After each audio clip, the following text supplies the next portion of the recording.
여러분을 한번 생각을 해보겠습니다. 제일 위에는 아담부터 야곱까지는 한 개인의 역사, 가정의 역사인 것입니다. 야곱부터 주님이 오실 때까지 역사, 팔레스타인에서 벌어졌던 유대민족의 부족의 역사, 한 민족의 역사입니다. 예수님 이후에 여기까지의 역사는 스구라파를 무대로 한 기독교의 역사인 것입니다. 환경이 다르고 때가 다르고 모든 구성요건과 조건들이 다른데 어찌하여 이와 같은 똑같은 내용, 비슷한 선비적인 시대로 전개될 수가 있다는 말입니까?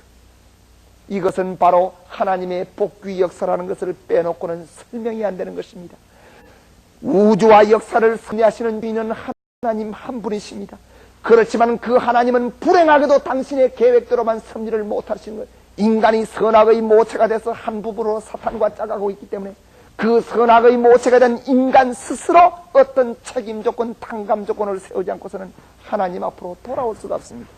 하나님은 복귀 섭리를 완결짓는다는 창조 목적을 다시 찾아 세우신다는 목적은 정해놓고 섭리를 하시지만은 인간이 탕감 조건을 세우지 못할 때는 연장의 연장을 거듭해서 돌고비를 치기 때문에 이런 역사가 걸리는 것입니다.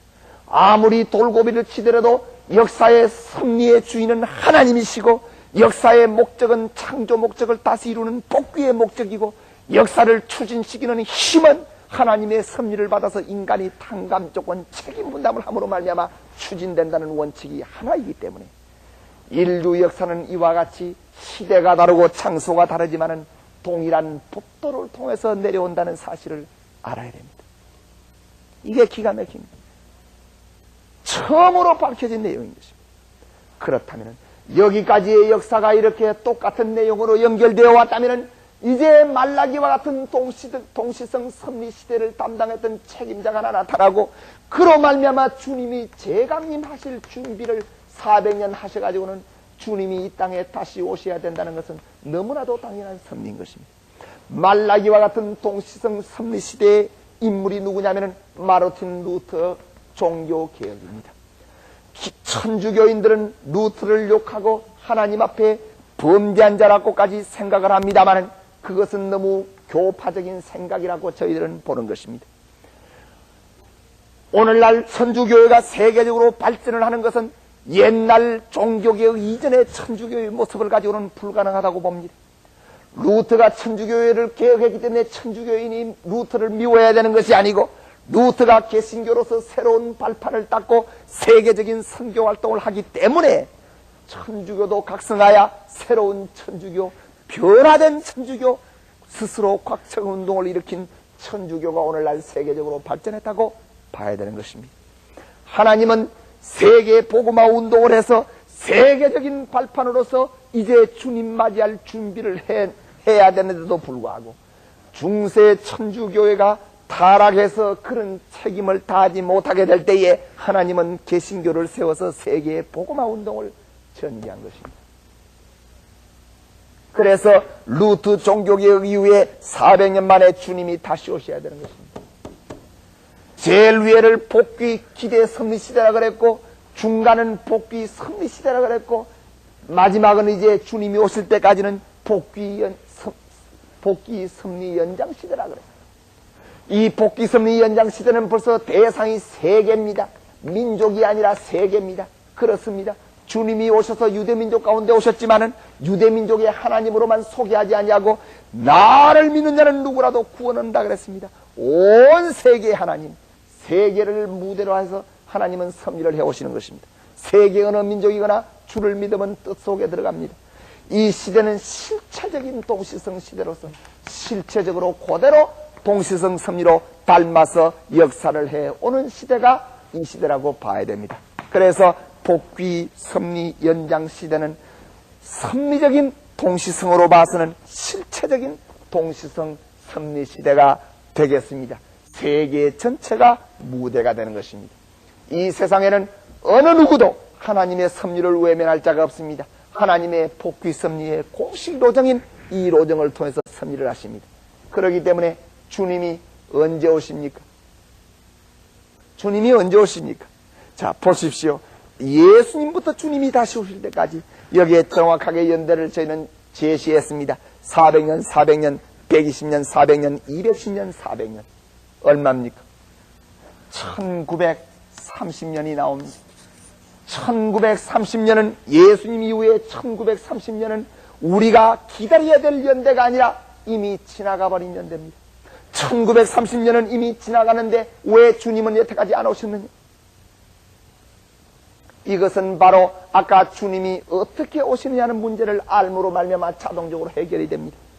주님은 이 세상에 오시자마자 심판을 행사하고 권능을 행사하고 재림 주님으로서 현현을 하시는 것이 아니고, 주님이 이 땅에 오시어서 육신 탄생을 하시기 때문에 오시어서는 스스로 주님이 현현하실 때까지 준비하는 시간적인 과정이 필요한 것입니다. 마치 2000년에 예수님이 이 땅에 오시자마자, 말구에 태어나시자마자 내가 주님이라고 선포한 거 아닙니다. 그런 의미에서 주님은 이 땅에 오셔서 모든 준비를 갖추어서 주님이 현현하실 때까지 시간이 필요하다는 걸 우리는 알아야 합니다. 이래서 한마디 분명한 것은 지금 때는 주님이 이 땅에 태어나시어서 재림의 현현을 준비하고 있는 때다 하는 것을 말씀드립니다. 마태복음 16장 13절 이하에 볼 것 같으면 예수님의 제자들이 바깥에 나가서 전도를 하고 돌아왔습니다. 그런데 예수님이 그 제자들을 보고 물었어요. 너희들이 바깥에 나가니까 세상 사람들이 나를 누구라고 하더니, 자기들은 대답을 했습니다. 어떤 사람은 죽은 세례요한이가 다시 살아났다 그러기도 하고, 어떤 사람은 에레미야나 여러 가지 선지자라 그러기도 하고, 여러 가지로 말을 하더이다. 그러니까 예수님이 말씀하기를 너희들은 나를 누구라고 하느냐 그랬습니다. 대단히 중요한 기록입니다.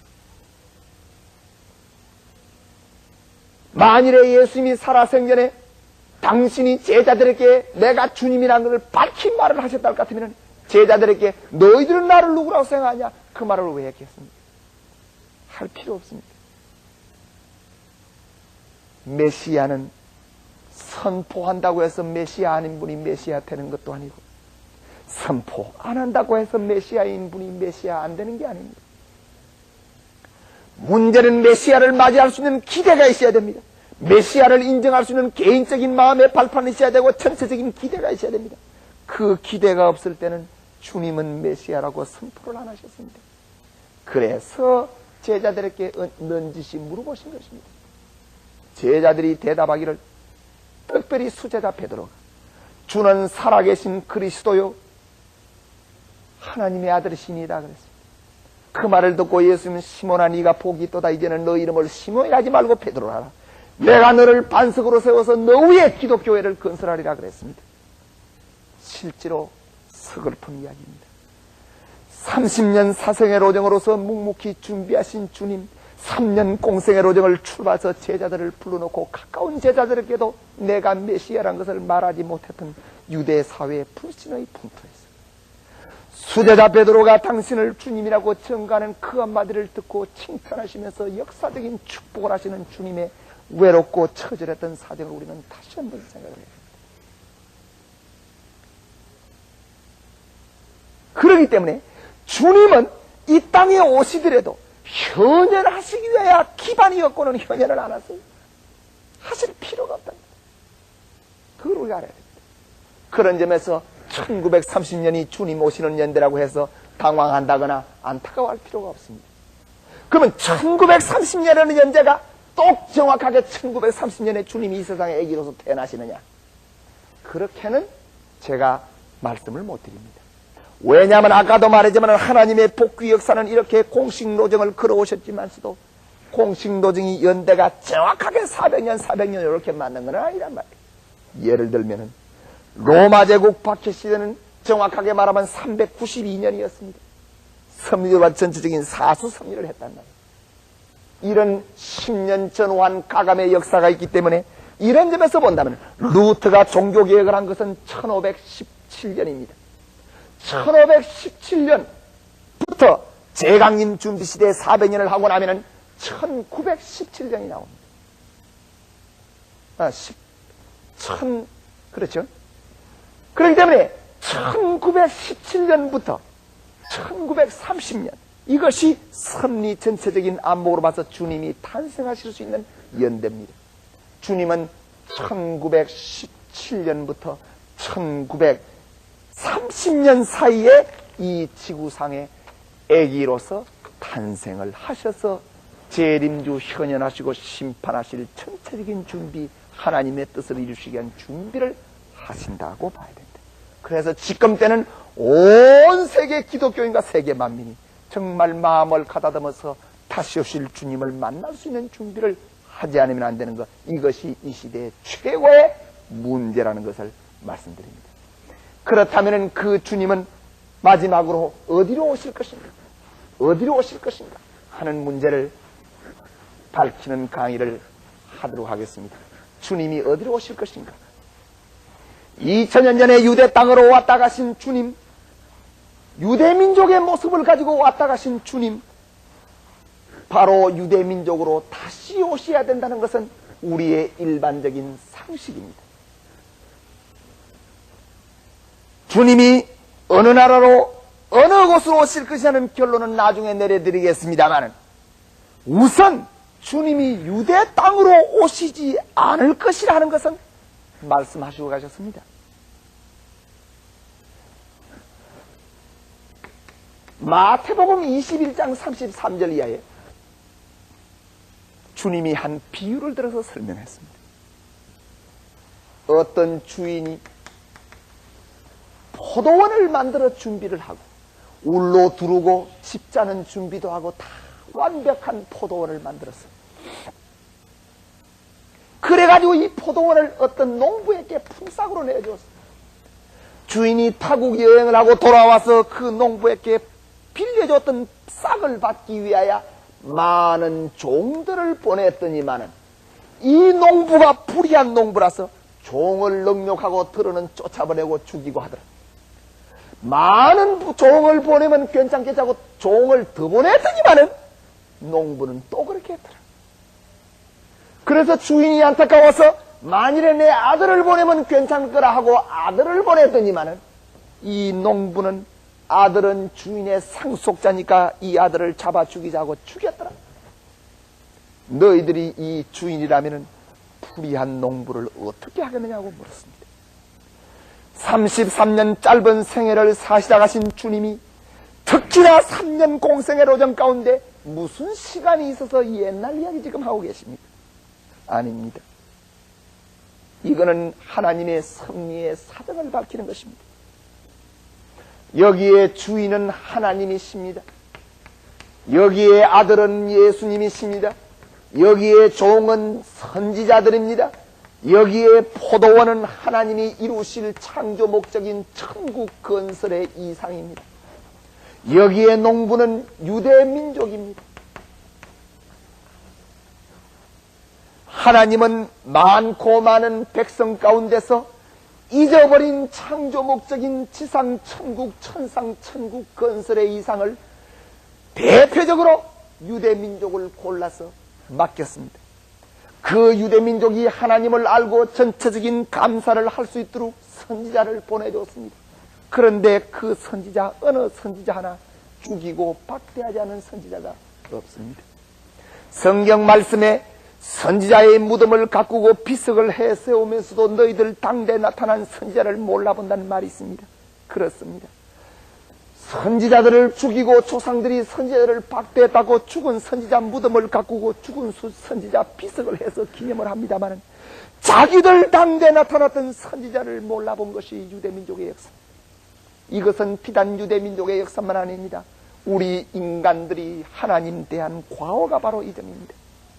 오늘날 온 세계 인류가 3대 성인이나 혹은 수많은 위대한 선열들을 말하고 있지만 어느 성년 하나가 한 분인들 이 땅에서 멸시와 천대를 받지 않은 사람이 됐습니다. 살아생전에 모심받고 대접을 받아본 선지자가 어디 있으며 모심을 받고 대접을 받은 도주가 어디 있습니까? 다 죽여놓고 박대해놓고 짓밟아놓고 감옥에 가두고 할 것 다 해놓고 나중에서 우르릅니다. 이게 인간의 길입니다. 그게 인간의 길. 유대 역사도 바로 그것이었습니다. 선지자 다 죽였습니다. 하나님이 사랑하는 아들 보내줬는데 그 아들도 십자가에 매달아 죽었어요. 그러니 하나님이 어떻게 해야 되겠냐 말이에요. 제자들이 대답하기를 불의한 농부를 진멸하고 이 포도원을 제때 품삯을 바쳐 주인에게 품삯을 바칠 수 있는 의로운 농부에게 이 포도원을 뺏어 주겠습니다 그랬습니다. 바른 대답입니다. 하나님은 유대를 진멸해야 됩니다. 주님 십자가에 돌아가시기 전까지 하나님이 유대민족을 얼마나 사랑했다는 걸 우리는 성경을 통해서 알고 있습니다. 그러나 유대민족이 주님을 십자가에 못 박았을 때 주님 십자가 이후에 유대민족의 비운의 역사를 우리는 알고 있습니다. 이것은 하나님이 진멸하는 것입니다. 하나님의 포도원 건설, 천국 건설의 이상은 제때 품삯을 바치는 다른 민족으로 뺏어서 가야 됩니다. 촛대는 옮겨져야 합니다. 하나님은 거역하고 패역한 유대민족을 통하여 다시 승리할 수가 없습니다. 그렇기 때문에 유대 이스라엘 민족으로는 주님이 다시 오지 않습니다. 그렇다면 성경에 주님이 오셔서 이스라엘 12지파 가운데에 14만 4천 무리를 골란다는 이 말은 무슨 뜻이냐? 만일에 주님이 유대 땅으로 오시지 않고 유대 민족을 도외시한다면 14만 4천 무리 12지파 가운데 어떻게 차세운다는 말이냐? 그 예를 우리는 어떻게 해석을 해야 될 것이냐? 그렇습니다. 이스라엘이라는 그 이름은 본래 혈통적인 이스라엘의 문제가 아닙니다. 성경에 하나님은 돌로서도 이스라엘을 만든다 그랬습니다.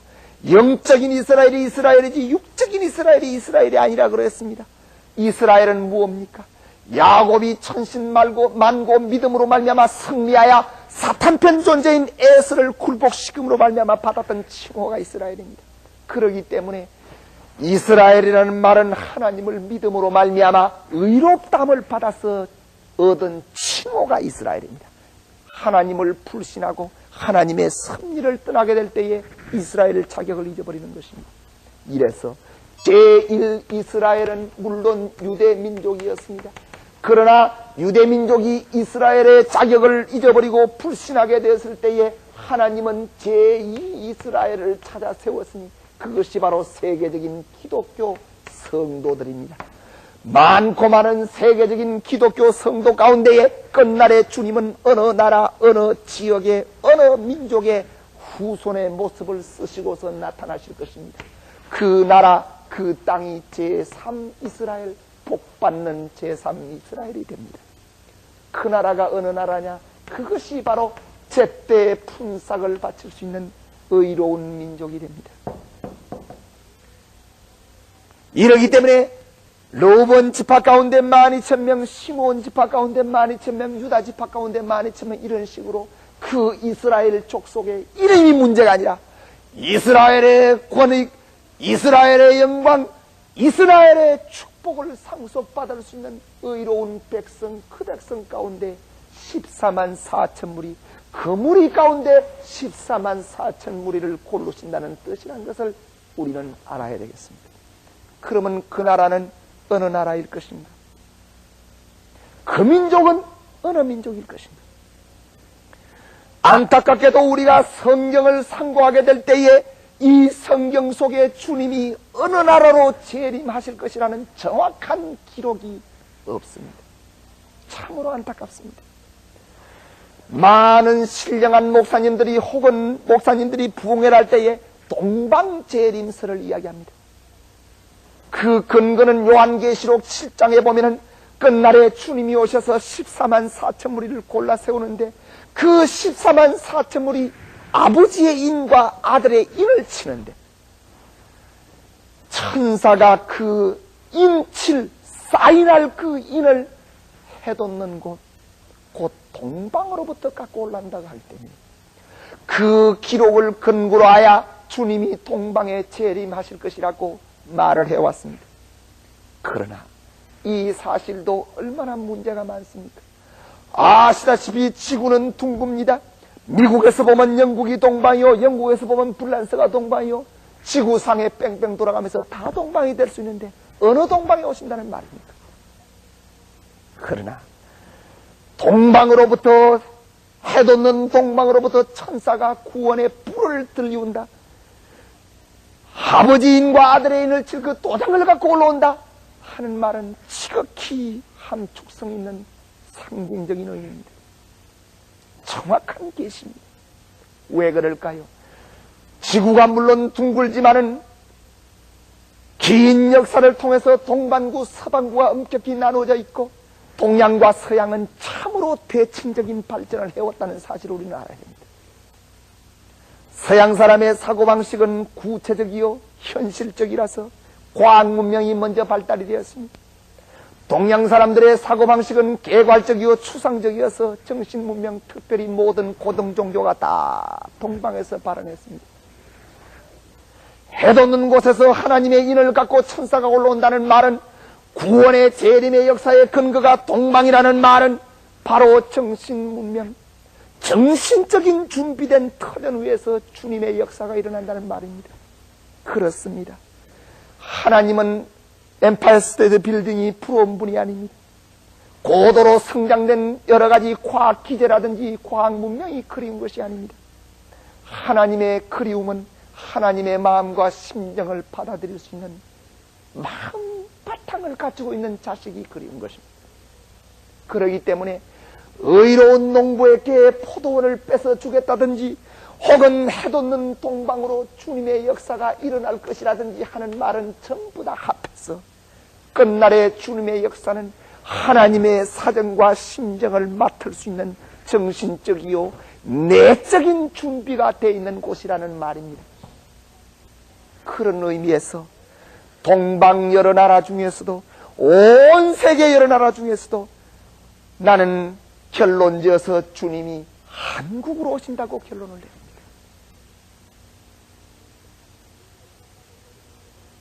우리 한국이 지금 너무나도 어려운 환경 가운데 있고 주님이라도 재림하지 않으면 소망을 둘 수 없다는 전제에서 희망적으로 그런 말을 하는 것이 아니고 하나님의 전체적인 섭리를 놓고 볼 때에 정말 의로운 땅, 의로운 백성을 대표한 것이 우리 한국이라고 보기 때문에 이런 결론을 내리는 것입니다.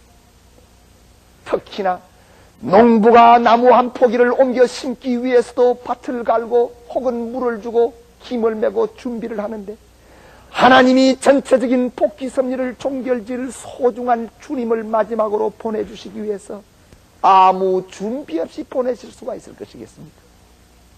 없습니다. 반드시 하나님께서 주님을 보내주시기 위해서 준비를 하셨을 것입니다. 한국에 만일 주님이 오신다면 그 한국에 하나님이 역사를 통해서 준비하신 흔적이 있으실 것입니다. 이제 우리는 그것을 생각해 봐야 되겠습니다. 나는 제일 먼저 한국에 주님이 오실 땅으로서 하나님이 예비했다는 것은 심정적인 이유를 놓고 설명을 드리마 싶습니다. 많은 기독교인들은 하나님을 우러러 부를 때에 하나님을 영광의 하나님, 권능의 하나님, 절대 심판의 권능의 하나님이라고 부릅니다. 그러나 우리 통일교회에서는 하나님의 일면은 한의 하나님이시라는 것을 원리적으로 설명을 합니다. 왜 그럴까요? 하나님이 우리 인간을 지으신 것은 인간을 통하여 창조의 기쁨을 누리시기 위해서 지으셨지만 인간이 하나님을 거역하고 죄악의 실체가 되어서 죄악의 모체 사탄의 지배를 받는 인간이 되고 말았습니다. 이 인간은 하나님을 하루아침, 하나님께서는 하루아침 장난거리로서 인간을 지은 것이 아니고 일시적인 존재로 지은 것이 아닙니다. 영원의 소망을 두고 당신의 자녀로서 지은 것이 우리 인간인데 우리 인간이 죄악의 생활, 죄악의 고통을 지금 당하고 있는 것입니다. 그런 인간을 바라보시는 하나님이 천상에서 땅을 굽어보실 때에 무엇이 기뻐서 오늘 하나님이 할렐루야 영광을 누리시면서 춤추고 기쁘실 수가 있겠습니까? 아들, 딸로 지어놨던 인간이 눈만 뜨면은 죄악의 노예가 돼서 죄를 짓고 범죄하고 고통과 눈물 가운데 사는데 그 모습, 그 세계를 바라보시는 하나님의 마음이 어떻게 기쁘실 수만 있겠습니까? 자식을 감옥에다가 두고 자식이 범죄를 밥 먹듯이 하는데 단잠을 자고 단밥을 먹을 수 있는 부모가 있을 수 있겠습니까? 세상 부모도 그렇거늘 하늘 사랑의 부모가 땅을 내려보실 때 얼마나 눈물겹겠습니까? 그래서 하나님은 이 땅을 대하실 때 한스러운 심정을 가지고 대하고 계십니다. 가장 하나님 앞에 효자 되시고 하나님의 한을 풀고 하나님의 소망을 풀기 위해 오셨던 분이 주님은 이 땅에 오실 때에 영광을 받으러 오신 분이 아니고 하나님의 한의 보따리를 짊어지고 오셔서 땅에서 풀기 위해서 오신 분입니다. 하나님의 한이 땅에서 맺혔기 때문에 땅에서 풀지 않으면 안 되는데 이 지상의 인간을 중심 삼고 맺혀졌던 한을 풀기 위하여 하나님의 한의 보따리를 짊어지고 오신 분이 주님이란 말이에요. 2000년 전 유대민족은 이것을 몰랐기 때문에 주님을 못 만났습니다. 그들은 주님을 만날 때에 왕을 기다렸습니다. 권세를 기다렸습니다. 부귀와 영화를 기다렸습니다. 한없이 많은 하나님의 축복을 기다렸습니다. 그러나 주님이 오셔서 가르친 것은 하나님의 한을 풀기 위하여 지상의 인간들이 고난을 겪고 가지 않으면 안 되는 것입니다. 나를 따라오기 위해서는 너 생명마저 바치고 부모나 처자나 형제를 나보다 더 사랑하지 말고 나를 절대적으로 섬기고 고생의 길을 따라오라 그랬습니다. 나는 좁은 길을 개척하기 위해서 오기 때문에 좁은 길, 험한 길을 찾아오라 그랬습니다. 그게 무엇이냐면 유대민족은 주님을 복의 덩어리로 기다리고 영광의 주로 기다렸는데 주님이 오셔서 하나님을 소개하는 데서 소개할 것은 고난의 길, 좁은 길, 눈물의 길 말고는 있을 수가 없었습니다. 다시 오시는 주님도 마찬가지입니다. 이렇게 주님이 한의 보따리를 갖고 한의 사정을 풀기 위해서 오는데 어디로 가야 되겠습니까? 잘 먹고 잘 살고 편안하게 지내고 모든 것이 좋은 그곳에 와서는 통하지가 않습니다. 왜? 사정이 통해야만 하나님의 심정을 통하고 심정이 회원되기 때문입니다. 밥을 굶어보지 아니한 사람은 배고픈 사람의 사정을 모릅니다. 배고픈 사람의 사정을 모르는 사람은 그 사람의 심정은 더더욱 모르는 것입니다. 하나님의 심정을 땅에서 회원하기 위해서 오시는 주님은 하나님의 사정하고 비슷한 역사를 겪어온 그 민족과 그 나라, 그 땅을 찾아오셔야 됩니다. 그것이 바로 한국이라는 말입니다. 우리는 반만년 찬란한 역사를 겪어왔다고 앵무새처럼 국민학교 때부터 배우고 자랑해 왔습니다만 솔직히 우리가 까놓고 이야기한다면 반만년 찬란한 역사는 도대체 언제 무엇이 찬란하다는 말입니까? 강대국 사이에 들어가서 지지리도 못난 백성 모양으로 마음껏 활게 펴고서 몇백 년을 살아보지도 못한 우리 민족, 긴 역사를 겪어오면서도 단 100년도 가슴을 펴고 살아보지 못한 민족, 국경 변경의 침범까지 받은 것을 생각한다면 대소 800여 회 이상의 외국의 침범을 받았으면서도 우리 민족은 그토록 많은 고난과 핍박과 어려운 침범의 역사, 침략의 역사, 고난의 역사 가운데서 우리 민족이 귀한 것이 있습니다. 선한 마음을 키우고 하나님을 앙모하고 평화의 마음을 키우고 흰옷 입는 민족, 평화를 사랑하는 민족, 선을 숭상하는 민족, 남의 민족을 선수로 쳐서 쳐들어가 보지 못한 민족, 이것은 세계에 유례가 없습니다. 몽고 민족 같은 소수민족도, 네팔, 부탄과 같은 소수민족도 힘이 오를 때는 이웃나라, 이웃 변경을 침범해본 역사를 가지고 있습니다.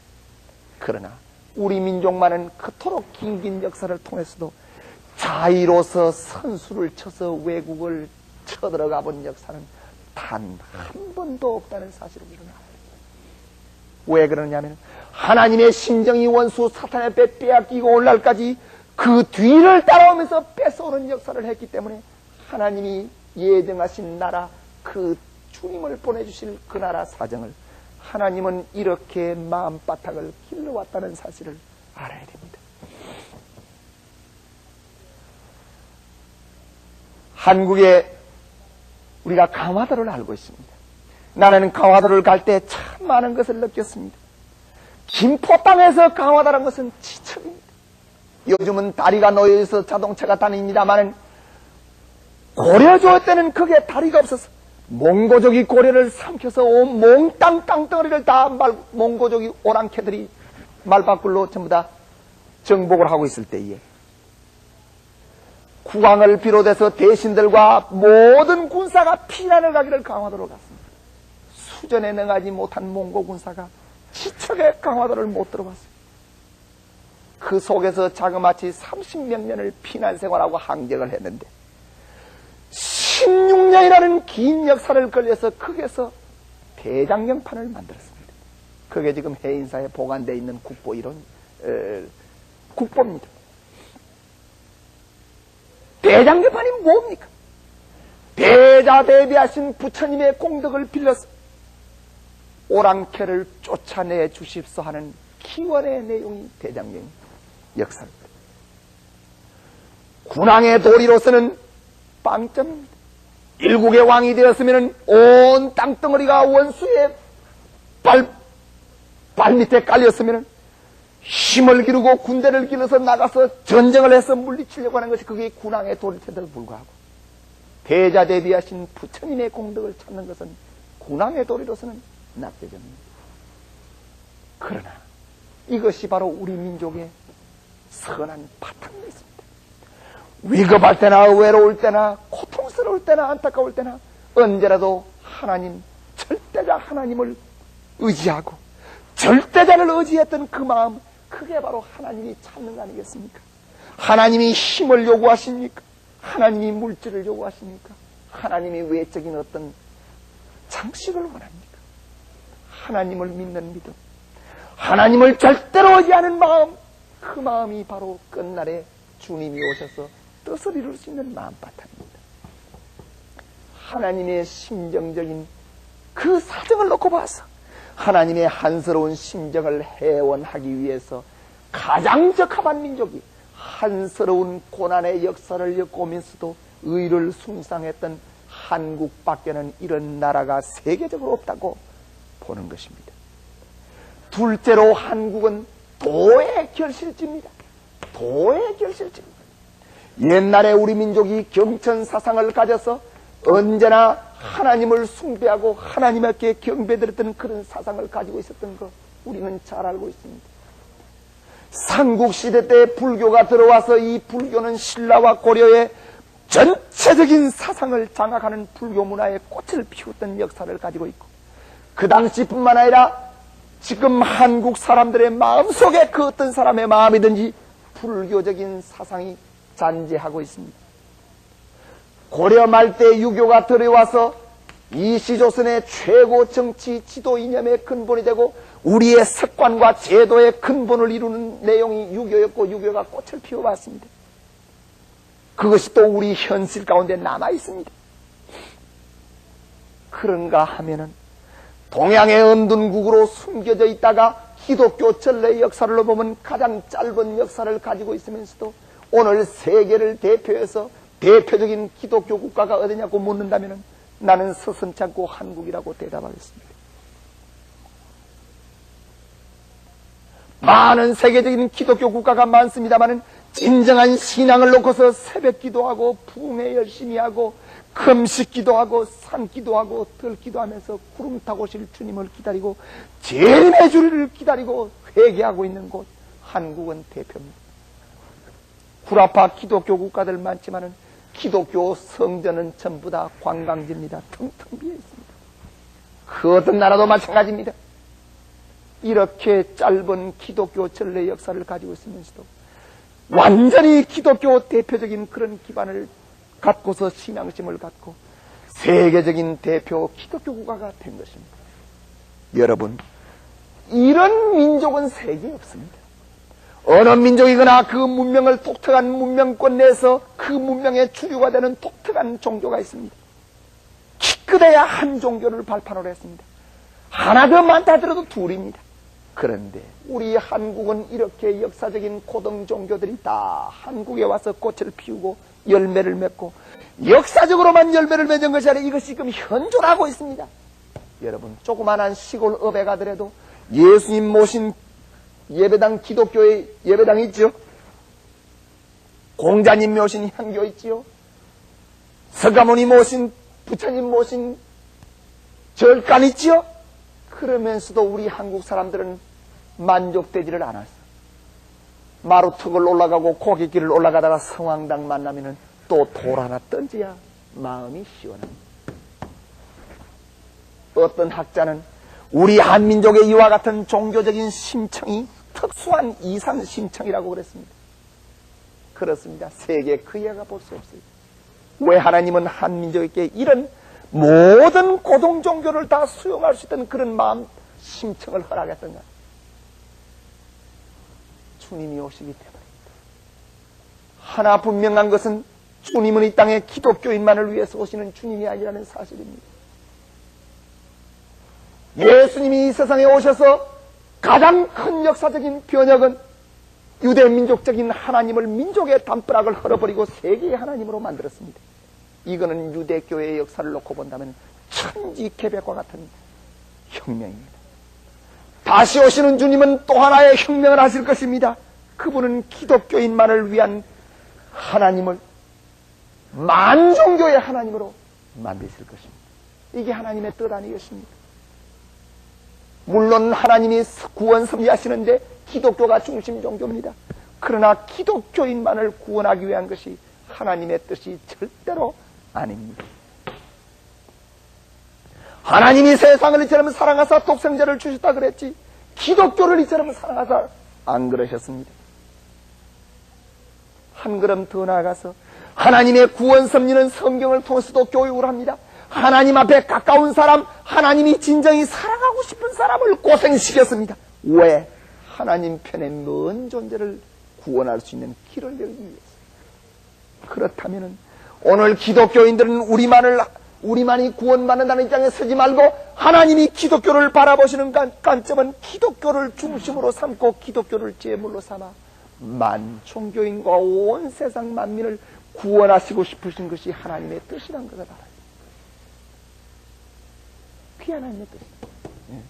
그래서 하나님은 이 지구상에 많고 많은 민족이 각각 문화 배경이 다르게 각각 환경 가운데서 살아가니까 동일한 원칙으로 삼지를 못하고 중심 종교와 주변 종교를 세우시는 것입니다. 단적으로 말씀을 드리면 지금부터 2700년 전 인도 그 사회는 석가모니와 같은 사람이 척합했습니다. 춘추 전국 시대는 공자와 같은 사람이 필요했습니다. 그래서 중심 종교인 하나님의 종교가 그 땅까지 전파될 때까지는 그런 양심의 도리를 세워나온 하나님이 내신 분들을 중심 삼고 종교권을 편성하고 인류를 반개적으로 지도하고 난 다음에 나중에 중심 종교 하나님의 도리가 그까지 미치게 되어 있는 것입니다. 그래서 끝날에 주님이 오시면은 기독교를 중심 삼고 나머지 모든 종교들과 온 세상 사람을 다 구원하시는 분이기 때문에 그분은 종파의 담을 허시는 역사에 누구도 못했던 혁명을 하실 분이라고 믿습니다. 그렇게 된 것입니다. 그렇기 때문에 우리 한국에 주님을 보내시기 위해서 한국 사람의 마음 바탕을 역사적으로 하나님이 이렇게 길러오셨다는 것을 알아야 됩니다. 다음, 끝날에 주님이 오시는 곳은 그 주님이 오시는 나라는 어떤 나라냐 할 것 같으면 하나님이 지극히 사랑하시는 나라인 동시에 사탄이가 하나님이 보내신 주님을 중심 삼고 뜻을 이루지 못하도록 사탄이가 극단적으로 반대하는 나라도 되는 것입니다. 다시 말하면 끝날에 주님이 오시는 나라는 하나님의 일선인 동시에 사탄의 일선도 된다는 것을 우리는 알아야 됩니다. 하나님의 일선이야 사탄의 일선이다. 왜 그렇습니까? 한 점을 중심 삼고 너희들이 선악과를 따먹지 말아라. 따먹는 날에는 죽으리라. 따먹지 않으면 산다는 말입니다. 우리 인간은 따먹고 죽어서 악한 인간이 되고 말았습니다. 만일 따먹지 않았더라면 선한 인간이 되었을 것입니다. 이렇게 아담 이브가 선악과를 중심 삼고 사망과 생명과 악과 선이 갈라졌기 때문에 하나님은 이것을 마지막 수술하기 위해서 펼쳐지고 갈라져 나간 역사적인 사망과 역사적인 생명의 역사, 역사적인 악과 역사적인 선을 한 점에 연결시켜서 그 한 점을 중심 삼고 주님을 보내시어 모든 것을 다 청산짓고 해결을 해야 됩니다. 그러기 때문에 끝날에 주님이 오시는 곳은 하나님이 지극히 사랑하시는 곳, 반대로 사탄이가 지극히 저주하는 곳, 하나님의 건설과 사탄의 파괴, 역사적인 선과 역사적인 악이 세기말적으로 부딪히는 곳이 끝날에 주님이 오신 곳입니다. 그런 점에서 본다면 한국의 최근세사를 놓고 어느 한국 사람이 원치도 않고 내용도 몰랐지만 자기도 모르는 사이에 38선 내지 휴전선을 중심 삼고 남북이 갈라졌다는 사실은 바로 이 사실을 말하는 것입니다. 남북이 갈라져서 공산세계와 민주진영의 대표적인 대결을 하고 있다는 사실은 무엇을 말합니까? 민주와 공산은 하나님이 외적으로 사냥과 매냥을 나누는 것입니다. 사냥이 뭡니까? 성경에 나오는 사냥. 사냥은 주인이 없는 놈입니다. 주인이 없어 제멋대로 돌아다니니까 주인을 모르는 거라. 그렇기 때문에 주인의 음성을 못 들은 것이 사냥입니다. 매냥은 주인을 알아보고 주인의 음성을 듣는 것이 매냥입니다. 그러니까 사냥은 역사적으로 놓고 볼 때 하나님을 거역하고 하나님을 없다 그러고 하나님을 마지막으로 거역하는 공산주의와 사상과 체제와 공산주의자야말로 세계적인 사냥을 대표하는 것입니다. 거기에 비해서 민주세계는 그래도 하나님을 인정하니까 면향해야 합니다. 하나님이 공산세계와 민주세계를 나누어 놨다는 것은 긴 복귀섭리의 역사를 통해 역사적인 사냥과 면향을 나누는 것이고, 오늘 이 지구 전체를 대표해서 사냥과 면향이 나누어졌다는 것은 바로 지구 전체를 대표해서 전체 하나님의 섭리권이 사냥과 면향으로 나누어졌다는 말하고 마찬가지입니다. 그렇게 된 것입니다. 여기에서 이렇게 한국이 38선 내지 휴전선을 중심 삼고 이렇게 대결하고 있는 것은 역사를 축소한 것이고 세계를 축소한 것입니다. 세계를 하나님의 섭리를 축소한 것입니다. 그래서 여기에서 선과 악과 생명과 사망이 뒤놈이 쳐서 복귀 역사의 해결을 봐야 됩니다. 해결을 봐야 됩니다. 이런 점에서 한국의 6.25 사변을 통한 한국이 남아나는 역사 같은 것은 참으로 의미심장하다고 봐야 됩니다. 여러분, 중국의 넓고 넓은 대륙이 다 공산화될 때에, 이 넓은 중국을 공산화할 때에 만일에 여기에 모태통과 장개성이 싸울 때 여기에 미국이 진주해서 황하를 중심 삼고 남북이 갈라지고 양자강을 중심 삼고 남북이 갈라졌다면 인류 역사의 방향이 달라질 것입니다. 현대사의 방향이 달라질 것입니다. 이 넓은 대륙을 다 줄 때까지 적극적인 관여를 안 했던 미국, 이 조그마한 땅에 쫓겨올 때까지 이런 결과가 되어졌는데, 한국의 6.25 사변은 김일성이가 왜 이렇게 냐 같으면 이미 미 국무성에서 미국의 저 주류적인 방위선을 일본을 중심 삼고 다 한국이 들어가지 않도록 꺼놨기 때문에 안심하고 온 거 아닙니까? 한국에서는 압록강, 평양 가서 점심 먹고 압록강 가서 저녁 먹고 그런 식으로 표현을 하고 안심하고 있었지만은 이북에서는 벌써 준비 다 하고 스파이를 통해서 전부 다 조사 다 해서 밀어제치면 일주일 정도만 다 갈 수 있다는 걸 알고 온 거 아닙니까? 방위선 바깥에 두었던 항구인데 이 조그마한 땅덩어리인데 왜 미국이 그토록 허겁저겁 유엔 안전보장이사회를 소집해냈느냐? 특히나 민주공산이 대결하는데 유엔 깃발을 가지고 싸워줬다는 것은 이건 역사에 없는 일입니다. 어떻게 가능하냐는 것입니다. 아시다시피 유엔에는 상임안전보장이사회 5개 나라가 있고 그 중에 소련이 들어가 있는데 비토권을 행사할 수 있는데 왜 왔습니까? 그들이 참석하지 않았고 기권은 부표가 아니라는 유권적인 해석을 내려서 유엔군이 전격적으로 왔습니다. 왜 옵니까? 하나님이 보호하십니다. 한국이 38선과 이렇게 나누어진 것은 하나님이 섭리의 총결사라고 저는 말씀을 드렸습니다. 하나님의 마음이 이곳에 머물고 계십니다. 하나님의 뜻을 이곳에서 완결을 지어야 됩니다.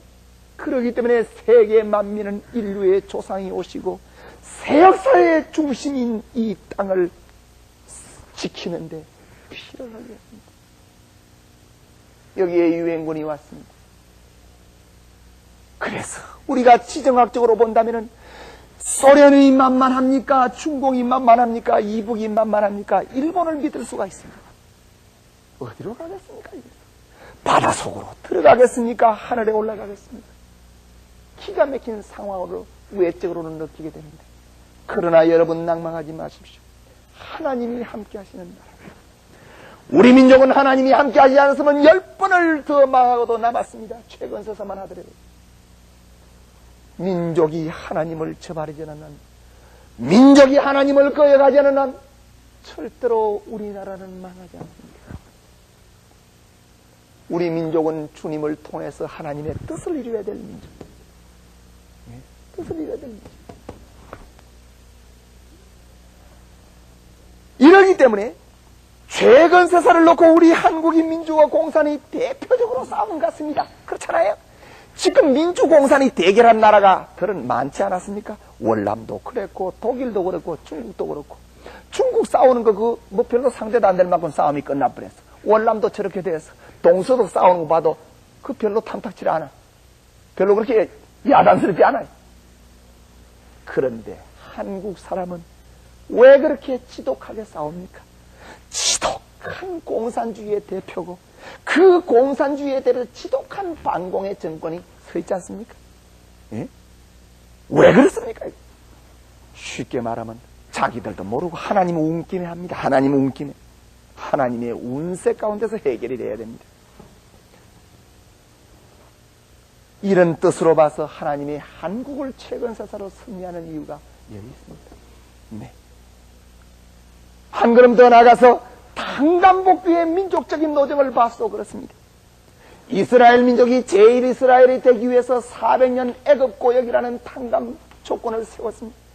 기독교인이 제2이스라엘로서 세계적인 발판을 닦기 위해서 4세기에 걸친 기독교 수란의 역사를 겪었습니다.